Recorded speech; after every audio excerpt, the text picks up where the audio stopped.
সুপ্রভাত বন্ধুরা, একরাশ ভালোবাসা নিয়ে আজ রবিবার সকালে ব্লগটা শুরু করলাম ঠিক ভোর 5:30টায়। আমার বাড়ির এখানে ওয়েদারটা ভীষণ সুন্দর। আমি যতটা চুপচাপ থাকার চেষ্টা করি বা পরিবেশটা ভালোবাসি, সেই আন্দাজেই এখানকার পরিবেশ।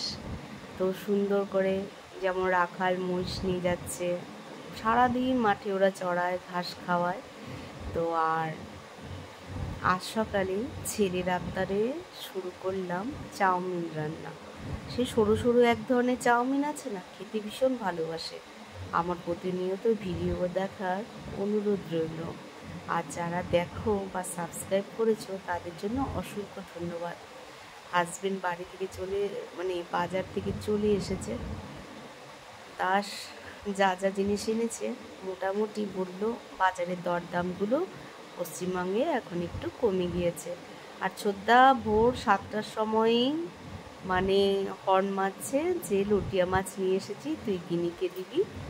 তো লটিয়া মাছ এনেছে, দাস এনেছে খয়রা, পাঙাশ, আর এনেছে চিকেন। লটিয়া মাছগুলোকে কাটতে হবে, ছোটোগুলো এনেছে বড়া বানানোর জন্য, আর বড়গুলো এনেছে জানো তো, সেগুলো দিয়ে যেটা যে মেখে ঝোলের মতো করে, ঠিক সেটাই। দাস এসে গেছে, এখন সবাইকে আমি টিফিনটা দিয়ে দেব। সবাই খাবে, তার সাথে আমিও খেয়ে নিচ্ছি। জানো তো, আমার খাওয়া দাওয়ারও একটু অনিয়ম হচ্ছে, শরীরটাও সেরকম একটা ভালো যাচ্ছে না। তো যাই হোক, লটিয়া মাছ হয়ে গেছে, এবার নামিয়ে নেব। তো এরকম শুকনো শুকনো করে রাঁধলে কিন্তু বেশ ভালোই লাগে। 3তলার ছাদে জামা কাপড়গুলো মেলা ছিল, এমন ঝমঝমিয়ে বৃষ্টি এলো, ও দাস মেলে দিয়ে আবার মাছের বাজার করতে গেল। তো আমি ছেলেকে বললাম যে বৃষ্টি আসবে, বলে না, 4 ঘন্টা বৃষ্টি আসবে না। সকাল থেকে আমি আসতে পারিনি, বিভিন্ন কাজ, বাইরে ছিলাম, অনেক কাজ ছিল। এখন কটা বাজে জানো আমাদের ঘড়িতে? 3টে। এখন আমরা খেতে এসেছি। আজকে একটু কাজ ছিল, সব কিছু জানাতে পারবো না, সরি। তো যেহেতু সোশ্যাল মিডিয়া, কিছু কেউ মনে করো না। আর চলো আমি কি রান্না করেছি দেখো, খাবো আমরা। আজ দুপুরের মেনুতে ছিল প্রচণ্ড এত আজকে কাজ, আমি সেরে উঠতে পারিনি। কয়েক কিলোমিটার গাড়িই চালিয়েছি সকালে। আমরা দিয়ে করেছিলাম জল চাটনি, আর লটিয়া মাছ করেছিলাম, আর করেছিলাম চিকেন, যেহেতু রবিবার তাই চিকেন করেছিলাম, এই যে চিকেন। আর দুপুরবেলা ঘুম থেকে ওঠার পরেই আমি লটিয়া মাছের বড়া ভাজতে শুরু করে দিয়েছিলাম, কারণ আমি লটিয়া মাছের বড়া গিনিকে খাওয়াবো প্রমিস করেছি। এই গিনি, তুই খেয়েছিস লটিয়া মাছের বড়া? জানো, গিনি প্রত্যেক দিন আমার ব্লগ দেখে, পুরো প্রত্যেকটা বান্ধবীর নাম জানে, সব জানে, ভীষণ ইন্টেলিজেন্ট। এইবার বিকালে বেরোবো, তো একটু বাগানে গেছি ড্র্যাগন ফ্রুটসগুলো তুলে নেওয়ার জন্য। কারণ কি জানো তো, সব চুরি হয়ে যায়, একা একা ঘরের ভেতরে থাকি তো, তা না, এখন ছেলে রয়েছে, তো ছেলে বলছি যে একটু ধর মোবাইলটা ভিডিও করি।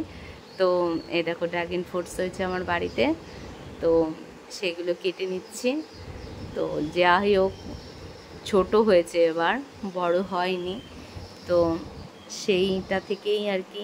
আরও একটা হয়েছে, সেটাও ছোট হোক বড় হোক যাই হোক, বিশাল পাওনা আমার জন্য। চাষি ব্যাপার নয় কোনো, চাষ কেন হবে? চাষ না করলে কি আমরাও, বলো, চাষিরা যদি চাষ না করে আমরা কি খেয়ে বাঁচতে পারি বলো? আমরা তো দুটো চাল খাই, সবজি খাই, সব ওদের অবদান। এই দেখো কি সুন্দর না, দুটো কেটে নিয়েছি। তারপরে চলে গেছিলাম গিনিদের বাড়ি, দিয়ে ছেলেকে সেলুনে বসিয়ে গিনিদের বাড়ি। ওই দেখো ছেলে এই সেলুনে ইন্দা মোড়ে এইখানেই কাটে।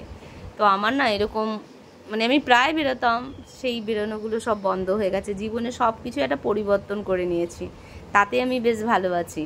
তো দেখো কাটছে, এখানে স্যাটিসফ্যাকশান কাটলে পরে। তারপরে মেদিনীপুরের পথে রওনা।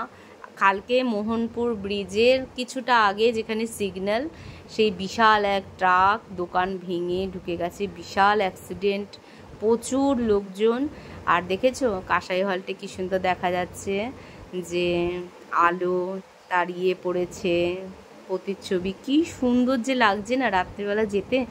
যখন যাচ্ছিলামই তখনই 8:30 বেজে গেছে জানো, সব কাজ করে। কারণ ডাক্তারখানায় গেছিলাম ছেলেকে নিয়ে, সেখানে ওষুধ পায়নি, কি সমস্যায় যে পড়েছে, আরও 3-4 দিন লাগবে বলছে। তো এটা হচ্ছে আমাদের কাঁসাই হল্টের ব্রিজ, পশ্চিমবঙ্গের। চলে গেছি ইস্কন মেলায়। ও বললো চলো না মা একটু টমের কাছে ঘুরে আসি, মেলায় যাই। তো ওখানে চলে গেছি। প্রথমে আইসক্রিম কিনে নিয়েছিলাম, খেয়েছি। তারপরে এই যে দেখো বোন, এটা আমার দোকানে বিক্রি করছে, ভীষণ স্ট্রাগল করে। আর আমি পারবো না অতটা স্ট্রাগল করতে, সত্যি কথা।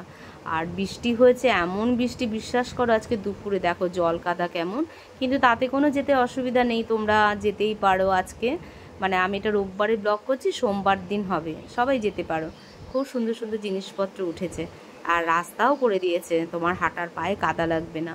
স্প্রিং পটেটো রোল খেয়ে নিল আমার বাবু।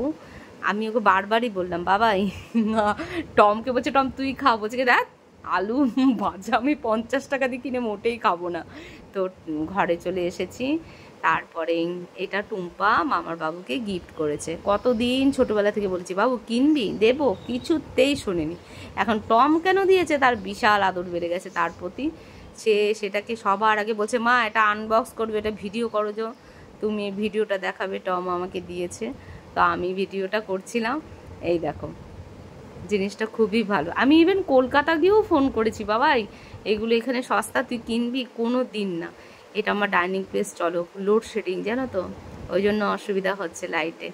আর এই ফলগুলো আমি কিনে এনেছি। তারপরে আমি একটা গাছ কিনেছি, লাউ গাছ, মিষ্টি কিনেছি। তো আমার ব্লগটা আমি এখানে শেষ করলাম।